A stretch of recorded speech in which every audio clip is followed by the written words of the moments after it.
Infinity to R F ही किती आहे 1/4πε0 charge Q upon X square हा dx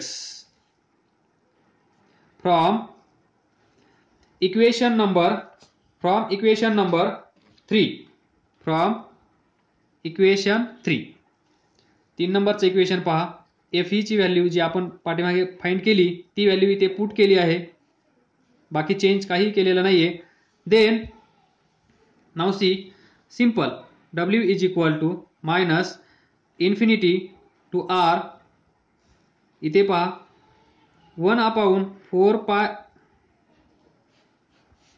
कॉमन घ्या w इज इक्वल टू 1/4πε0 हा चार्ज q हा मायनस बाहेर तर इंटिग्रेशन मध्ये काय असेल from infinity to R dx upon हा एक्स स्क्वेअर याचं इंटिग्रेशन सर्वांना फाइंड करता येत असेल एक्स स्क्वेअर म्हणजेच -2 dx तर इथे यूज करा x raise to n dx हा रूल तर मग काय येईल x -2 + 1 डिवायडेड बाय -2 + 1 किती येईल x raise to -1 divided by -1 म्हणजेच -1/x याचं इंटिग्रेशन तर डायरेक्ट इथे लिहितो q अपॉन 4πε0 याचं इंटिग्रेशन काय असेल -1/x limit r from infinity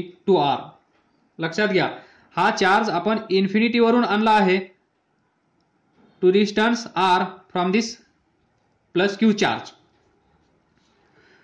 तर -q अपॉन 4πε0 इथे पहा अपर लिमिट अगोदर ठेवा -1/r इथे मायनस असेल ओरिजिनल बाय मॅथमॅटिक्स त्यानंतर हा -1/x च्या जागेवर इन्फिनिटी ठेवा तर हे सोडवा -q upon 4πε0 -1/r minus minus plus 1/इन्फिनिटी आणि 1/इन्फिनिटी गोज टू 0 तर पहा मायनस मायनस प्लस होईल ब्रॅकेट सॉल्व झाल्यानंतर तर मी असं लिहितो 1/4πε0 q इकडे घेऊन जातो डिवायडेड बाय हा r that is work done अलग लक्षात हे असेल टोटल वर्क डन कशासाठी लागणार आहे from infinity to point A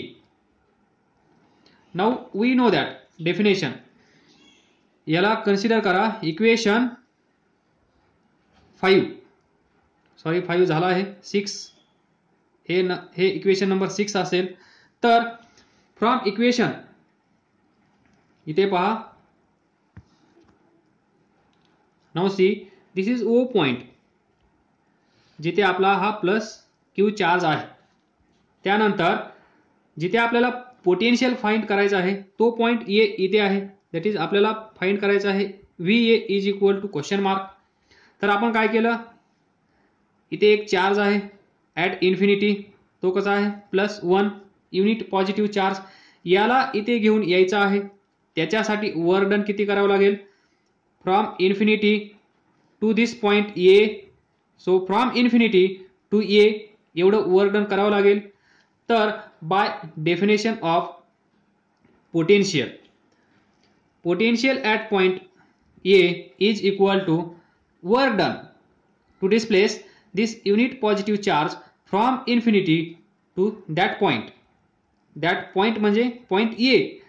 So work done infinity to A divided by this charge किती आहे +1 तर VA is equal to किती असेल W from infinity to point A आलं लक्षात याला इक्वेशन 7 कन्सिडर करा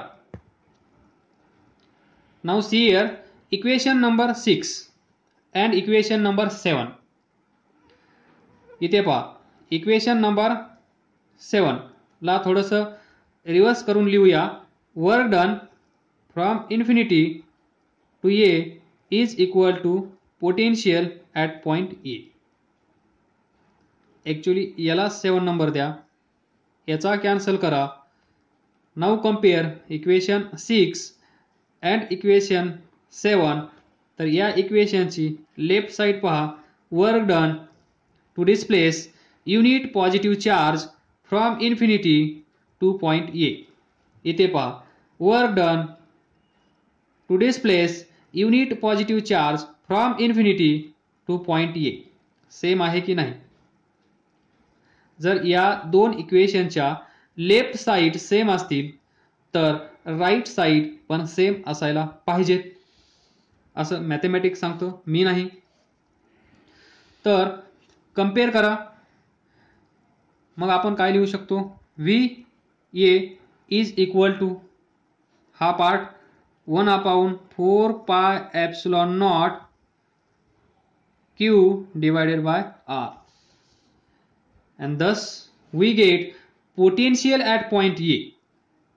अलग लक्षात, तो पॉइंट दाखवू. हा पॉइंट जिथे आपल्याला पोटेन्शियल फाइंड करायचं होतं तो पॉइंट हा ए. आपण इन्फिनिटीवरनं एक युनिट पॉझिटिव्ह चार्ज घेऊन आलो इथे. त्यावेळेस व्ही ए आपल्याला बाय डेफिनेशन माहीत होतं. बाय दिस फिजिक्स प्रोसिजर आपण ते फाइंड केलं, दोघांना कम्पेअर केलं आणि कम्पेअर केल्यानंतर आपल्याला नवीन फॉर्म्युला भेटला.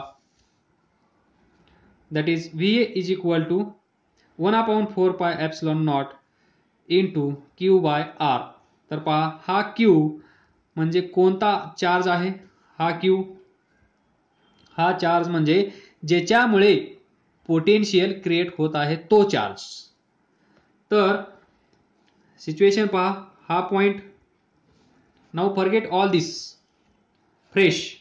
इथे एक चार्ज आहे क्यू. आता हे सर्व डेरिवेशन विसरून जा. तुम्हाला डेरिवेशन भेटला आहे, इथे लिहून ठेवा. This is potential at point A due to this charge Q at a distance R, असं इथे लिहून ठेवा. अलग लक्षात. आणि ही लाईन खूप महत्त्वाची असते. ही लाईन ज्यांना पाठ आहे त्यांना प्रॉब्लेम सोडवताना खूप मदत होते. This is potential at point A. Diagram create केली तर चांगलीच गोष्ट आहे, किंवा ती ओरिजिनल डायग्राम पहा. This is potential at point A due to this charge and at this distance from this charge. म्हणजेच हे काय बोलत आहे ते मी इथे पिक्चर तयार करत आहे. हा चार्ज इथे आहे, बरोबर. हा चार्ज इथे पॉझिटिव्ह लिहिलं तर चालेल, पॉझिटिव्ह चार्ज. तर हा चार्ज इथे आहे, इथून एवढं डिस्टन्स आर, हे डिस्टन्स. तर पहा सिंपल. तुम्ही म्हणाल एवढी प्रोसिजर आम्हाला कशाला सांगितली एवढं सोपं असताना? हे मी सुरुवातीला काही लेक्चरमध्ये डिस्कस केलं आहे. हा पॉझिटिव्ह चार्ज इथे असेल, आपल्याला व्ही ए इथे फाइंड करायचा असेल तर आपण सिम्पली कसं कॅल्क्युलेट करू शकतो? व्ही ए. जर कुणाला याच्या अगोदरचं लेक्चर समजलं असेल तर त्यांना माहीत असेल या पॉईंटचं potential V A is equal to असतं 1/4πε0 इंटू ज्याच्यामुळे या पॉइंटला पोटेन्शियल क्रिएट होत आहे तो. Who is responsible to have here potential. इथे जे पोटेन्शियल आहे ते पोटेन्शियल कुणामुळे आहे? या चार्जमुळे. तर याला इथे ठेवा न्यूमरेटरला. किती डिस्टन्सवर हा चार्ज आहे किंवा किती डिस्टन्सवर आपण पोटेन्शियल फाइंड करत आहोत from this charge at a distance R. Divide करा या डिस्टन्सने आणि याला म्हणतो आपण potential due to point charge. हा चार्ज कसा आहे? Point charge. Potential that is electric potential due to a point charge at any point we can determine by using this formula. तर लॉजिक लक्षात ठेवा. सिंपल लँग्वेज मध्ये लक्षात ठेवा. हा चार्ज क्यू इथे आहे, या चार्जमुळे मला पोटेन्शियल इथे फाइंड करायचं आहे. ते असेल V A is equal to 1/4πε0. हा चार्ज Q आहे डिवायडेड बाय हे डिस्टन्स R आहे तर डिवायडेड बाय R संपलं. This is potential. तुम्ही लिहा electric potential. This is potential at point A due to this plus Q charge at distance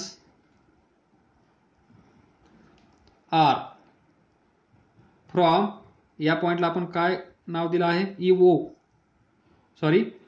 O from point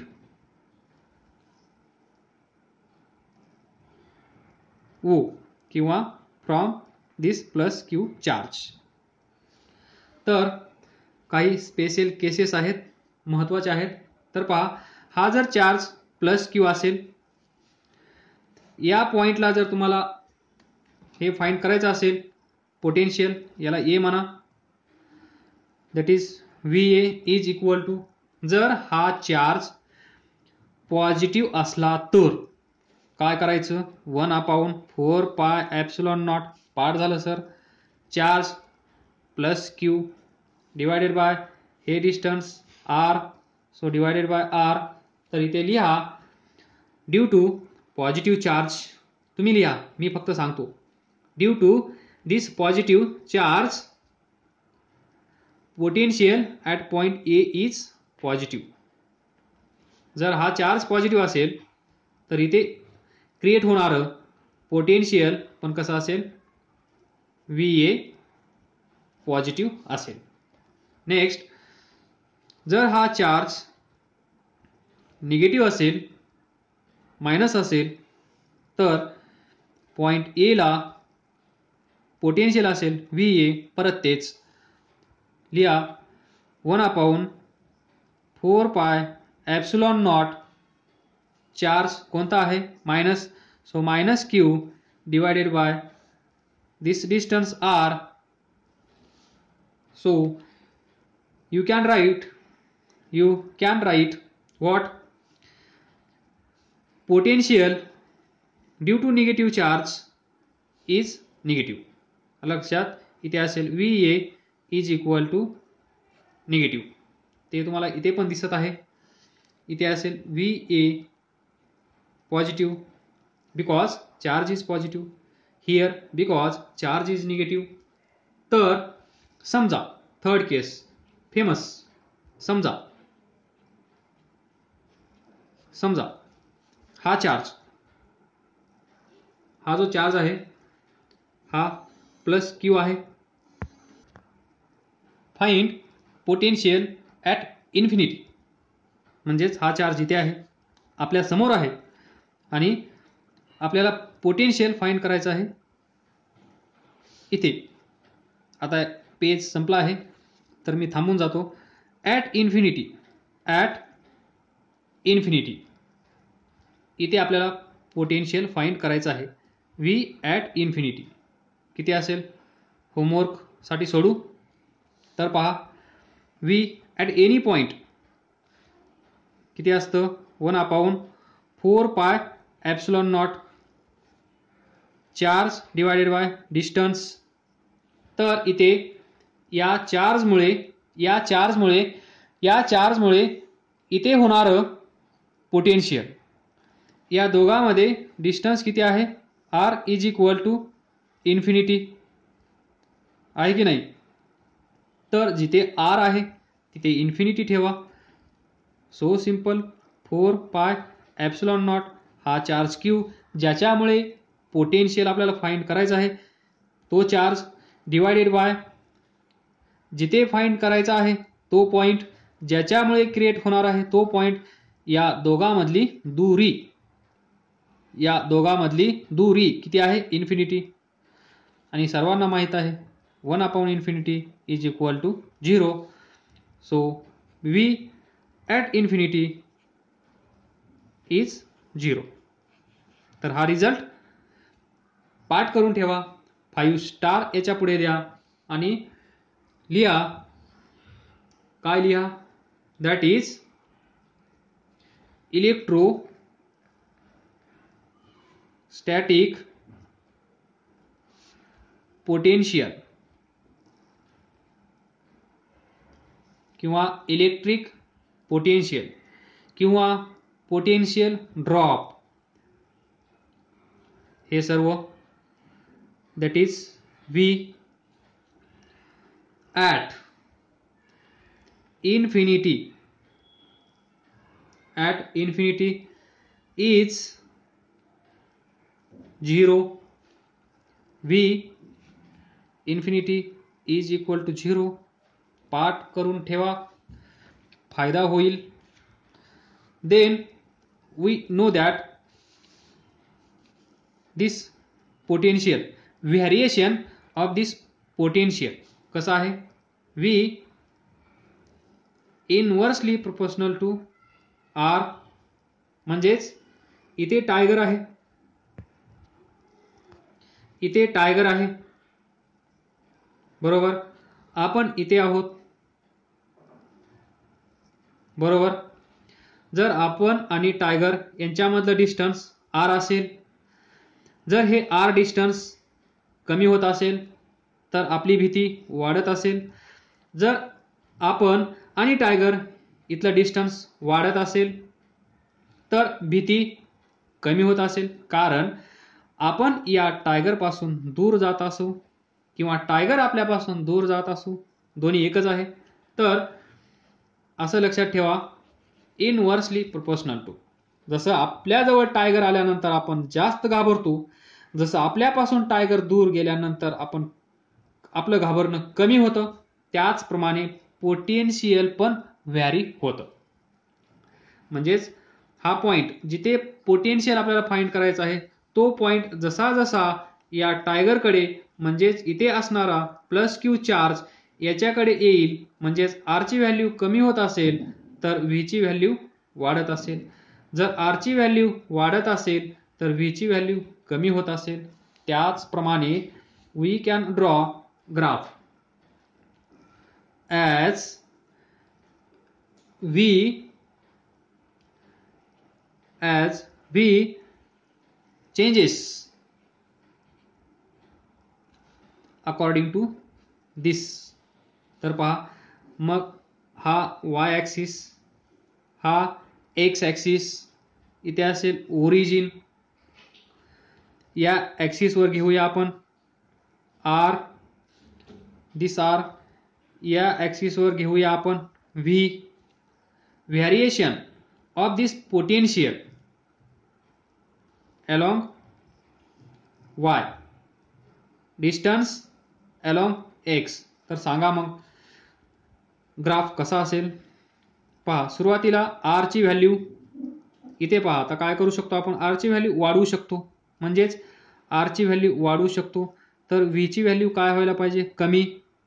म्हणजेच इथे point आपण कन्सिडर केला सुरुवातीला, दॅट इज ॲट डिस्टन्स दिस.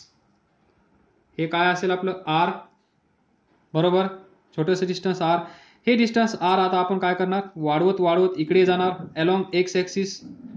जसं जसं आपण आर ची व्हॅल्यू इन्क्रीज करू तसं तसं व्ही ची व्हॅल्यू काय होईल, डिक्रीज. म्हणजेच हा पॉईंट त्याच्यानंतर इथे असेल, त्यानंतर इथे असेल, त्यानंतर इथे असेल, त्यानंतर इथे असेल, त्यानंतर इथे असेल, त्यानंतर इथे असेल, त्यानंतर इथे असेल and so on.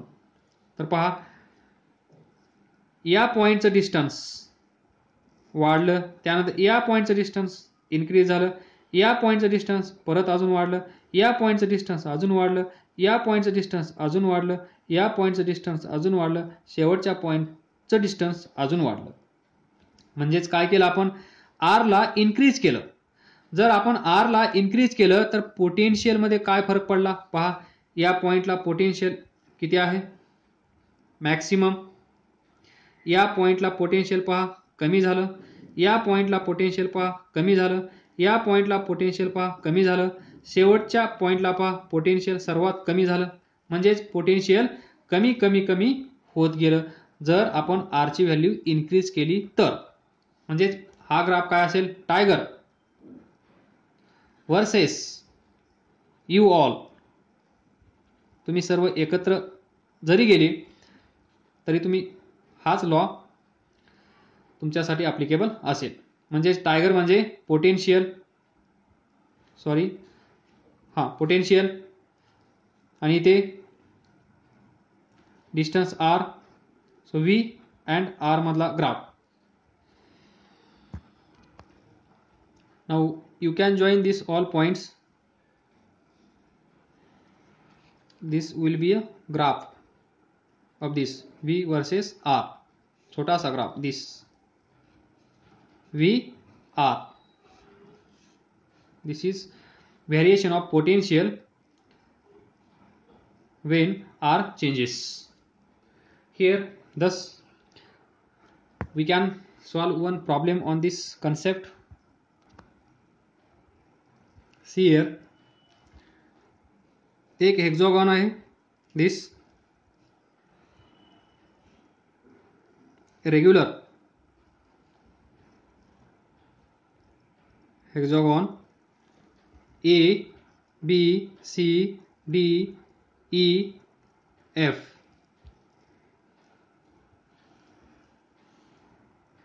Find potential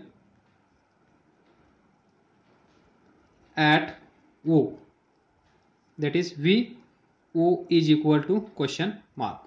Potential, electric potential, electrostatic potential or potential drop at this point O due to, इथे एक चार्ज आहे, इथे एक चार्ज आहे, पहा इथे एक चार्ज आहे, इथे एक आहे, इथे एक चार्ज आहे, इथे एक चार्ज आहे, इथे एक चार्ज आहे, इथे एक चार्ज आहे. Q1, Q2, Q3, Q4, Q5, Q6. तर Q1 चार्ज किती आहे, 2 मायक्रो कूलम, हा पण 2 मायक्रो कूलम, हा पण 2 मायक्रो कूलम, हा पण 2 मायक्रो कूलम, हा पण म्हणजेच Q1, Q2, Q3, Q4, Q5, Q6 is equal to 2 micro coulomb. हे गिवन आहे. And find this side, this distance is 0.1 metre. तर पहा लॉजिक काय असतं, to find potential due to this charge. हा प्लस चार्ज असेल, या पॉइंटला ए ला, that is V A is equal to, कसं आपण फाइंड करतो, 1/4 pi epsilon naught into this charge Q divided by this distance R. This distance R. This is potential at point E. आणि लक्षात ठेवा, पोटेन्शियल इज स्केलर क्वांटिटी. तर इथे आपण direct results add करू शकतो. इथे पहा, या पॉइंटला फाइंड करायचं आहे, तर या पॉइंटला पोटेन्शियल कुणामुळे असेल, Q1 मुळे इथे असेल. So potential due to Q1 म्हणजेच V1. इथे अजून पोटेन्शियल असेल, समजा इथे असेल V1. या चार्जमुळे इथे पोटेन्शियल असेल V2. फाइंड करूया. V1 is equal to 1/4 pi epsilon naught into charge कोणता आहे Q1 divided by this distance किती आहे, हे डिस्टन्स OE. त्यानंतर या चार्जमुळे इथे असणारं पोटेन्शियल किती असेल, V2 बरोबर 1/4 पाय एप्सिलॉन नॉट, चार्ज कोणता आहे Q2 divided by this distance FO. त्यानंतर 3, या चार्जमुळे इथे असणारं पोटेन्शियल किती असेल, 1/4 पाय एप्सिलॉन नॉट चार्ज कुणामुळे Q3 डिवायडेड बाय डिस्टन्स किती आहे AO. त्यानंतर V4 म्हणजेच या चार्जमुळे इथे काहीतरी पोटेन्शियल असेल, तर ते पोटेन्शियल 4 पाय एप्सिलॉन नॉट इंटू कुणामुळे Q4 मुळे, तर Q4 डिस्टन्स किती आहे, किती डिस्टन्सवर, या डिस्टन्सवर, त्याला आपण म्हणूया BO. त्यानंतर V5 due to this charge Q5 मुळे इथे क्रिएट होणारं पोटेन्शियल किती असेल 1/4 pi epsilon naught into charge किती आहे Q5 डिवायडेड बाय इथून किती डिस्टन्सवर, तर CO. देन V6 म्हणजेच हा शेवटचा चार्ज, या चार्जमुळे इथे क्रिएट होणारं पोटेन्शियल ते किती असेल 1/4 पाय एप्सिलॉन नॉट इंटू कुणामुळे Q6 डिवायडेड बाय डिस्टन्स, किती डिस्टन्सवर पोटेन्शियल, इथे पहा सर्व आपण हेच करत आहोत, डिवायडेड बाय DO. बरोबर. तर पहा याच्यामध्ये काय सिमिलरिटी आहे, तर फायनल नेट पोटेन्शियल किती असेल ॲट दिस पॉइंट O. तर आपल्याला माहित आहे पोटेन्शियल इज स्केलर क्वांटिटी. जर ही स्केलर क्वांटिटी असेल तर याच्यामुळे इथे होणारं पोटेन्शियल प्लस, याच्यामुळे इथे होणारं पोटेन्शियल प्लस, याच्यामुळे इथे तयार होणारं पोटेन्शियल प्लस, याच्यामुळे इथे तयार होणारं पोटेन्शियल प्लस, याच्यामुळे इथे तयार होणारं पोटेन्शियल प्लस, या चार्जमुळे इथे तयार होणारं पोटेन्शियल म्हणजेच V1 plus V2 plus V3 plus V4 plus V5 plus V6. तर पहा या सर्वांना इथे सबस्टिट्यूट करा. सबस्टिट्यूट केल्यानंतर सिमिलरिटी काय आहे, चार्ज 4 पाय एप्सिलॉन सर्वांमध्येच आहे, Q1 Q2 Q3 चार्ज सर्वांचा सेम आहे, तो पण कॉमन बाहेर येईल. त्यानंतर OE FO AO दिस डिस्टन्स किती असेल, एनी गेसेस, कोण गेस करू शकतं का.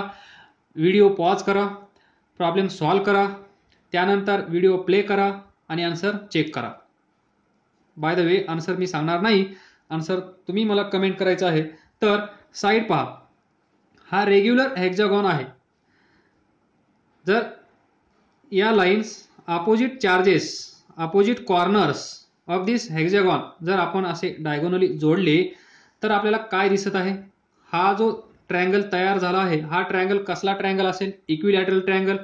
हा ट्रायंगल इक्विलॅटरल, हा ट्रायंगल इक्विलॅटरल, हा ट्रायंगल इक्विलॅटरल, हा ट्रायंगल इक्विलॅटरल, हा ट्रायंगल इक्विलॅटरल, सर्वांच्या लक्षात आला असेल. जर ही साईड किती आहे 0.1 metre, this distance is 1 metre, आणि हा ट्रायंगल जर इक्विलॅटरल ट्रायंगल असेल तर ही साईड किती असेल 0.1. अलग लक्षात, कारण इक्विलॅटरल ट्रायंगलची तुम्हाला ही साईड 1.1 मीटर दिली तर ही किती असेल 0.1 मीटर, ही किती असेल 0.1 मीटर. आलं लक्षात. दिस इज व्हेरी सिंपल. म्हणजे तुम्हाला हे डिस्टन्स, हे डिस्टन्स, हे डिस्टन्स, हे डिस्टन्स, हे डिस्टन्स, हे डिस्टन्स सेम असेल. अलग लक्षात. म्हणजेच OE is equal to FO is equal to AO is equal to BO is equal to CO is equal to DO is equal to 0.1 metre. म्हणजेच हे सर्व सेम आहे. इथं जेवढं आहे तेवढं इथं आहे, सर्व हे सेम आहे.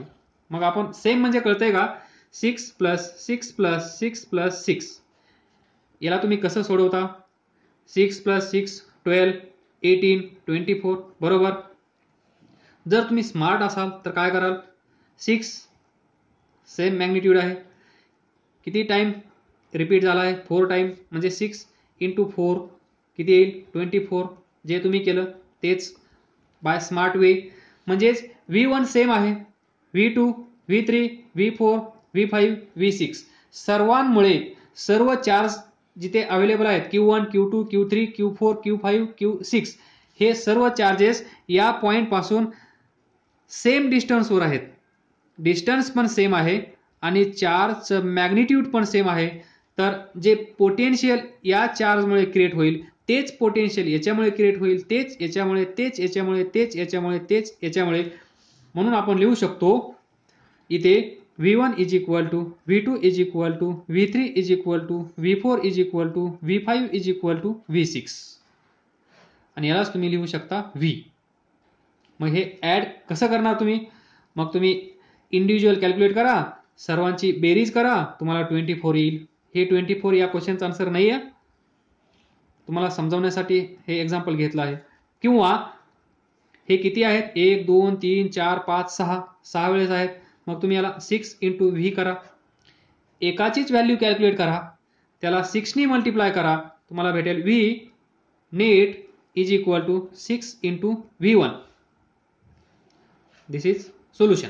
V1 कॅल्क्युलेट करा किंवा V2 करा किंवा V3 करा किंवा V4 करा, कुठलंही फॉर्म्युला यूज करा, कुणामुळेही पोटेन्शियल फाइंड करा, सेमच असेल, कारण 1/4πε कॉमन आहे, क्यू पण सेम आहे, डिस्टन्स पण त्या चार्जचं सेंटर पासून सेम आहे. त्यामुळे तुम्हाला V1 कॅल्क्युलेट केल्यानंतर त्याला 6 ने मल्टिप्लाय केल्यानंतर तुम्हाला V नेट भेटेल, that is V at point O जे असेल ते. पोटेन्शियल युनिट व्होल्ट इथे असेल बडासा क्वेश्चन मार्क. कमेंट करून आन्सर सांगायचं आहे व्हिडिओ पाहिल्यानंतर, लेक्चर अटेंड केल्यानंतर. काय समजलं नसेल तर विचारा, लक्षात आलं असेल हे, नसेल आलं तर त्याच दिवशी क्लिअर करून घ्या. काय समजलं नसेल तर विचारत राहा, अभ्यास करत राहा, पुढे जात राहा. All the best. Thank you.